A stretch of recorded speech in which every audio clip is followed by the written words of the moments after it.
Heart and brain coherence? What is that?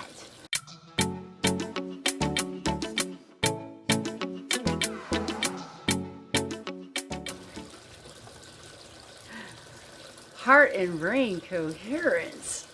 Well, that's really important, you guys. It's so important. In 1991, they discovered that the heart has over 40,000 neurons.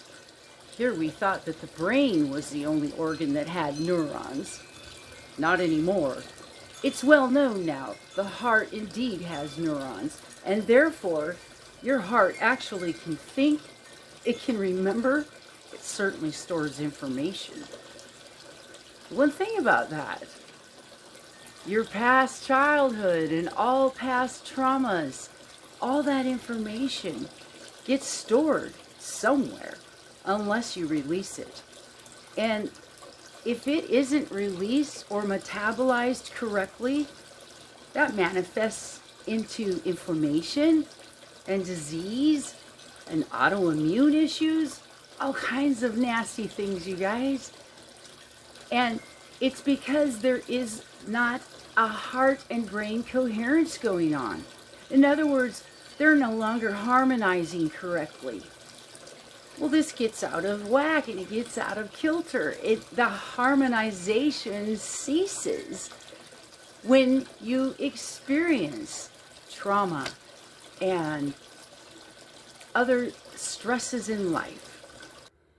These new neurons that they discovered are actually called sensory neurites. And these neurites are located all around the valves of the opening of the heart, it turns out. And so your emotions have a direct relation to where these valves are opening and closing and synchronized. You see, every single system, including your heartbeat, is a rhythm and a frequency. And I know you've heard me talk a lot about frequency. That's because absolutely everything in this universe is a vibration, which is a frequency. Meditation, of course, is an excellent way to bring your heart and brain back into coherence and to get them to harmonize together again. Well, that sounds all good, but geez, how do you do that, right? I'll tell you how. Let me show you, Johnson.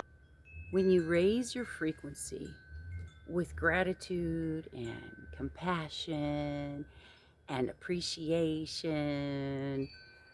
and have like a caring and loving, deep feeling in your heart, that's when you raise your frequency and you can match it with Mother Earth, with Gaia. All right, so really it takes three things to get your heart and your brain to harmonize together and to get that coherence going. And it takes a focus, which would be your intention. What are you intending? Are you intending on being a well person with happy, healthy thoughts?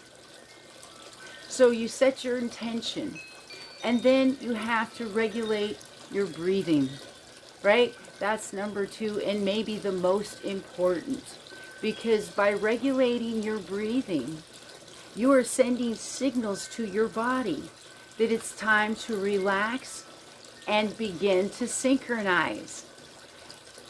It is no accident that Mother Earth, Gaia, has a frequency of 0.1 hertz.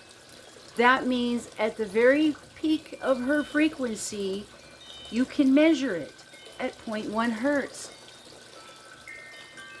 You know, it's just no coincidence that the human body also, at its optimum, when it's the most healthy, runs at 0.1 hertz. That's when your heart and your brain are synchronized.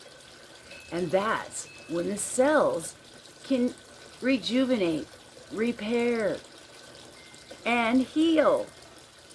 So really, heart and brain coherence are the secret to not only better meditations that are actually effective, but to actually get your body into a healing mode. Another way is to take off your socks and shoes and put your feet on the ground. It's called grounding, literally, and you can bring your frequency into vibration that way as well. But you have to pair it with the emotion.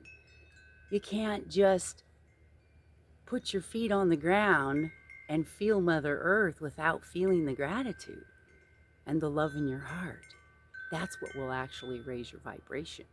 You can use Mother Earth to help you along, but ultimately it's your emotions that's going to dictate whether you raise your frequency or not.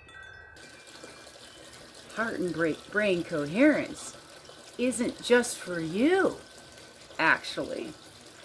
You might say, sure, when I feel better, people in my life are going to naturally vibrate and feel better too.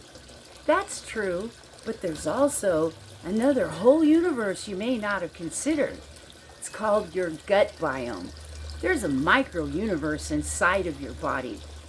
You know, you're not just the steward or the captain of your own thoughts, which you are, but you're also the steward, the captain, the caretaker for 50 million, I believe it's trillion, sentient beings that are located in your gut biome. You take care of these beings and they take care of you. They're a huge part of your immune system.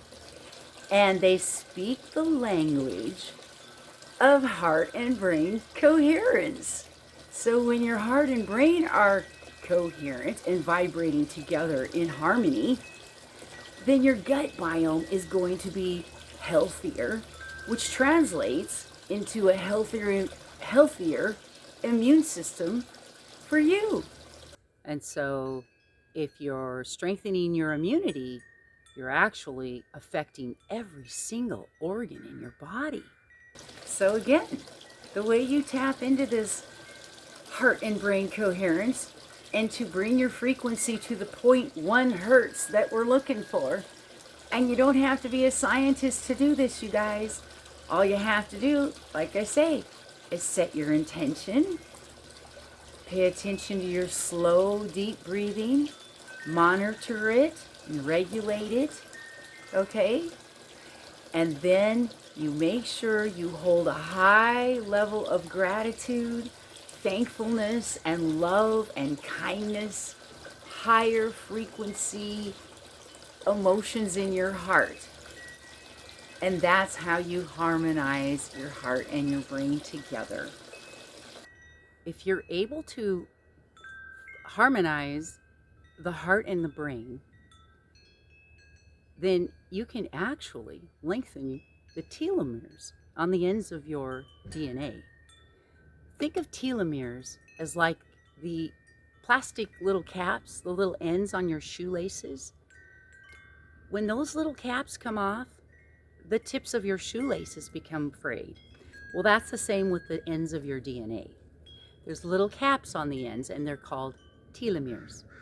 And the telomeres naturally shorten over time as we age. But we have shown now in laboratories you can actually lengthen the telomeres by maintaining heart and brain coherence. Some people say brain and heart coherence, but I like to lead with the heart.